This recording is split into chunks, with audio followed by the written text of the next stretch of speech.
Web browsers make it easy for us to access online information and interact with websites. Let's walk through how to access and interact with a website using the Microsoft Edge browser.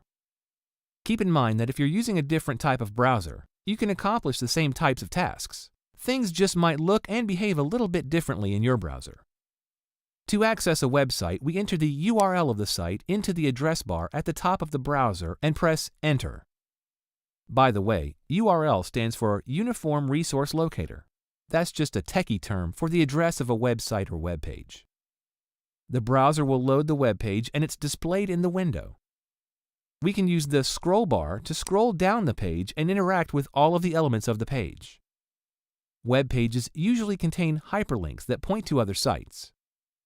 Hyperlinks contain URLs to other pages. We can hover over a hyperlink and the browser will show us the URL that the link contains. When we click on a hyperlink, the browser opens the web page in the window.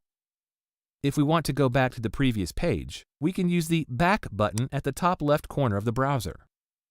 To again navigate back to the last page we were on, we can use the Forward button. To avoid using these navigational buttons, we can open links in other tabs.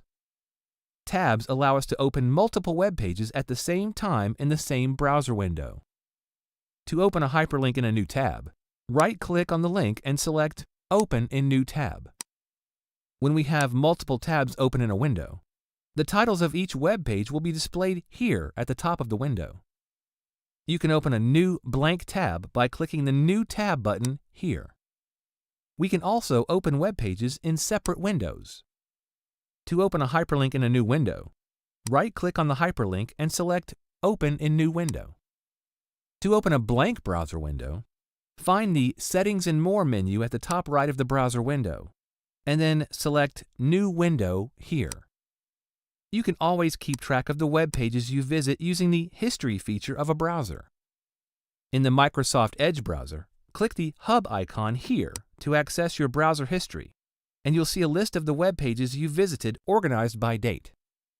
You have the option to clear web pages from your history whenever you'd like, and you can do so by clicking Clear History. These features of web browsers make it easy to browse the web.